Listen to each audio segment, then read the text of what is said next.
আপনারা কি জানেন পৃথিবীতে এত সোনা কবে, কেন এবং কোথা থেকে এসেছে? ইতিহাসে এমন একটা সভ্যতা ছিল যাদের কাছে জলের থেকেও বেশি সোনা ছিল। পৃথিবীতে সব থেকে বেশি সোনা কোন দেশের কাছে আছে সেটা কি আপনি জানেন? কৃত্রিমভাবে কি সোনা বাড়ানো সম্ভব? বন্ধুরা, ঠিক এইরকমই কিছু ইন্টারেস্টিং প্রশ্নের উত্তর জানবেন আজকের ভিডিওতে। বন্ধুরা, সবার প্রথমে আপনাদের সোনার ভূতাত্ত্বিক বিষয় সম্পর্কে জানিয়ে দেব। আনুমানিক ৫,০০০ বছর আগে মিশরের কারিগররা পৃথিবীর বুকে সোনা খুঁজে পায়। তারপর এই সোনা মানব সভ্যতার হাতে পৌঁছে যায়। পৃথিবীর গর্ভ থেকে বিশাল পরিসরে সোনা উদ্ধার করা এই ঘটনা অবিশ্বাস্যকর ছিল, কারণ পৃথিবী থেকে এত বিশাল মাত্রায় সোনা খুঁজে পাওয়া কোনো সাধারণ ব্যাপার ছিল না। সোনা কিন্তু প্রথম থেকেই পৃথিবীতে ছিল না, সোনা অন্য কোনো জায়গা থেকে পৃথিবীতে এসেছে, কারণ পৃথিবীর ভূতত্ত্ব, পৃথিবীর প্রকৃতি সোনার অনুরূপ নয়। তাই এখানে সব থেকে বড় প্রশ্নটা হলো, পৃথিবীতে এত সোনা আসলো তো কোথা থেকে আসলো? বন্ধুরা, আজ আমরা পৃথিবীতে যত সোনা দেখছি সেটা কিন্তু শুরু থেকে পৃথিবীতে ছিল না। ব্রহ্মাণ্ডের সুপারনোভা বিস্ফোরণ থেকে সোনা তৈরি হয়, মানে বিশুদ্ধ সোনা হলো কোনো মৃত নক্ষত্রের ধ্বংসাবশেষ। পৃথিবীতে যত সোনা আছে সেগুলো কয়েক বিলিয়ন বছর আগে, অর্থাৎ পৃথিবী সৃষ্টির প্রাথমিক পর্যায়ে হওয়া উল্কা বৃষ্টির কারণে পৃথিবীতে এসেছিল। মনে করা হয় যে পৃথিবীতে যত সোনা আছে সেটা মৃত নক্ষত্র থেকে এসেছে। সেখান থেকে জমা হয়ে সোনা পৃথিবীর ভূগর্ভে চলে যায়, কারণ আমাদের এই পৃথিবী আজ থেকে আনুমানিক ৪ বিলিয়ন বছর আগে ধীরে ধীরে ঠান্ডা হতে শুরু করেছিল। আর সেই সময় পৃথিবীতে যত উপাদান ছিল সেগুলো ঠান্ডা হয়ে পৃথিবীর বাইরের স্তর, অর্থাৎ পাথরের স্তরে সঞ্চিত হয়। পৃথিবীর বাইরের স্তরের ঘনত্ব 2.6 গ্রাম প্রতি সেন্টিমিটার, যার ফলে অ্যালুমিনিয়াম, ম্যাগনেসিয়াম, পটাশিয়াম, সোডিয়াম এবং ক্যালসিয়ামের মতন উপাদান পৃথিবীর উপরে উঠে আসে, কারণ এইগুলো ছিল হালকা। অন্যদিকে লোহা, সীসা, তামা এবং পারদের মতন ভারী ধাতুগুলো পৃথিবীর অভ্যন্তরে একটু নিচের দিকে চলে যায়, যার মধ্যে সোনাও ছিল। এগুলো হয়তো সারা জীবনের মতন নিচে বন্ধ থাকতো, কিন্তু পৃথিবীর টেকটনিক প্লেটের উথাল পাতাল এবং আগ্নেয়গিরির অগ্নুৎপাত এই ধাতুগুলোকে বন্দি অবস্থা থেকে মুক্ত করে আর বাইরের দিকে বের করতে শুরু করে দেয়। আগ্নেয়গিরির লাভার সঙ্গে এই সমস্ত ধাতু বাইরে পৃথিবী পৃষ্ঠের উপর আসতে শুরু করে। এইভাবে অনেক সোনা পৃথিবীর আগ্নেয়গিরি থেকে পর্বত রূপে জমা হয়। ধীরে ধীরে বৃষ্টির কারণে পৃথিবীতে এই সমস্ত আগ্নেয়গিরির পর্বত ক্রমশ ক্ষয় হতে শুরু করে এবং সেখানকার কিছু সোনা নদীতে চলে আসে। তারপর নদীর সাহায্যে সোনা কণাগুলো সমুদ্রে চলে যায়। এই সোনার কণার পরিমাণ বড় বড় সমুদ্র এবং বড় বড় নদীর তুলনায় এতটা কম ছিল যে সেটা খুঁজে পাওয়ার জন্য অনেক সময় এবং অনেক পরিশ্রম ব্যয় হতো। তাই বহু মিশরবাসী নদী প্রান্ত থেকে সোনার কণা সংগ্রহ করতে শুরু করে দেয়। সেই সময়কার মানুষেরা সোনার কণার আর্থিক গুরুত্ব বুঝে গিয়েছিল। সেই সময় কোনো মুদ্রার অস্তিত্ব ছিল না, তখন সোনার মাধ্যমে ব্যবসা হতো। সোনার জন্য অনেক সাম্রাজ্য তৈরি হয়েছিল, আবার ভেঙেও পড়েছিল। এমন একটা সময় ছিল যখন সম্রাটদের শক্তি এই সোনার উপর নির্ভর ছিল। মধ্যযুগে ইউরোপীয় দেশগুলোতে সোনা দুর্লভ ছিল। মধ্যপ্রাচ্য মরুভূমি ছিল, কোনো নদী নালা ছিল না। এর জন্য আরব দেশে সোনার অভাব ছিল। এই সমস্যা সমাধানের জন্য সেখানকার অ্যালকেমিস্টরা তাদের বুদ্ধি প্রয়োগ করে। ইউরোপিয়ান এবং মধ্যপ্রাচ্যের অ্যালকেমিস্টরা পারদকে সোনায় রূপান্তরিত করার চেষ্টা শুরু করে দেয়। আপনাদের অনেকের মনে প্রশ্ন উঠতে পারে যে পারদই কেন? আসলে বন্ধুরা, পারদ এবং সোনার মধ্যে মাত্র একটি ইলেকট্রনের পার্থক্য আছে। যেখানে সোনার মধ্যে ইলেকট্রনের সংখ্যা 80 হয়ে থাকে, সেখানে পারদের সোনার সংখ্যা 79।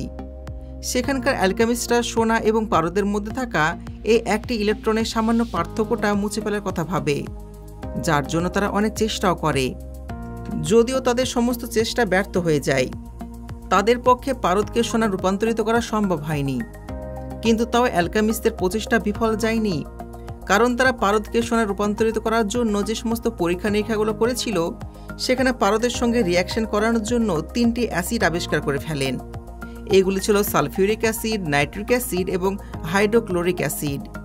আর এই অ্যাসিডগুলো বাণিজ্যিক জগতে সোনার থেকে বেশি দামি, কারণ এটি ছাড়া বাণিজ্যিক সাম্রাজ্য তৈরি হতো না। বন্ধুরা, চলুন এবার সোনার ইতিহাসে ফিরে যাওয়া যাক। 1600 শতকে পর্তুগিজ স্পেনীয় সাম্রাজ্যের মাধ্যমে উত্তর আমেরিকা যায়।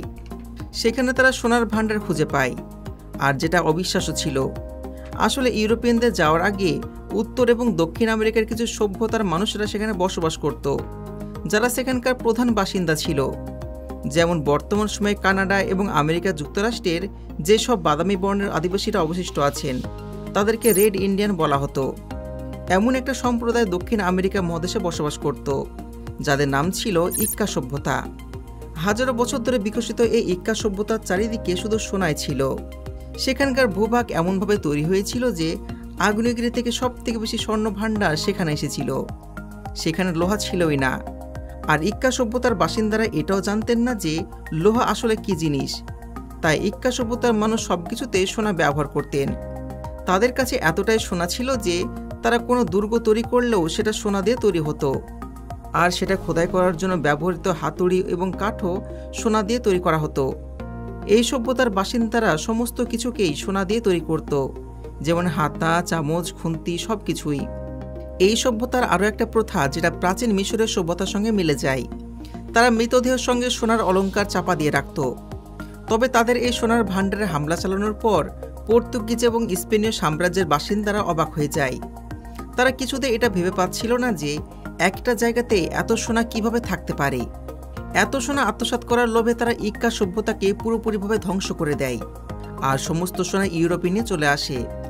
অষ্টাদশ শতকে প্রায় 1350 টনের থেকেও বেশি সোনা দক্ষিণ আমেরিকা মহাদেশ থেকে ইউরোপে নিয়ে যাওয়া হয়েছিল। এই সমস্ত সোনা তারা লুটপাট করে পেয়েছিল।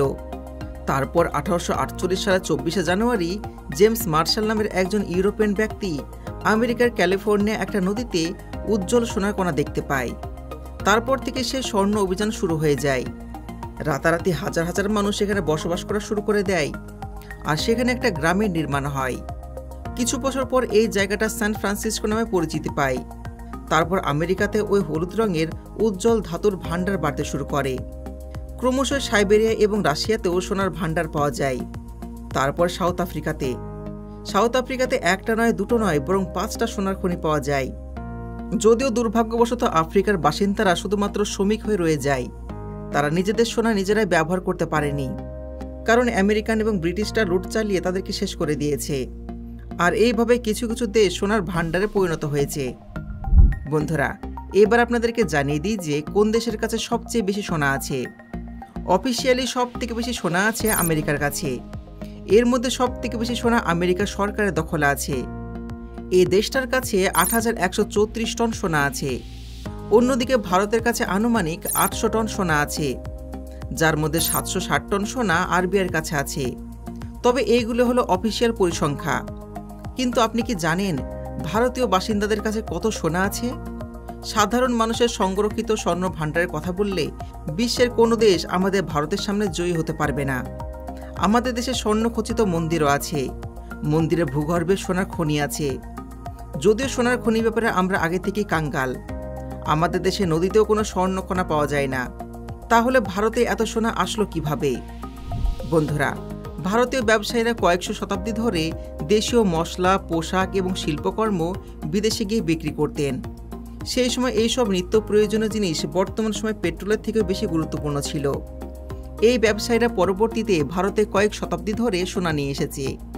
এইভাবে আমাদের দেশে স্বর্ণ ভাণ্ডার গড়ে উঠেছে। আশা করি আজকের ভিডিও দেখে আপনারা বুঝতে পারলেন ভারতে এত সোনা কিভাবে হলো, পৃথিবীতে এত সোনা কোথা থেকে আসলো, আর আফ্রিকা থেকে কিভাবে আমেরিকানরা সোনা নিয়ে গেছে। যদি আজকের ভিডিও ভালো লেগে থাকে ভিডিওতে লাইক করবেন, চ্যানেলকে সাবস্ক্রাইব করবেন। দেখা হচ্ছে পরবর্তী ভিডিওতে। ধন্যবাদ।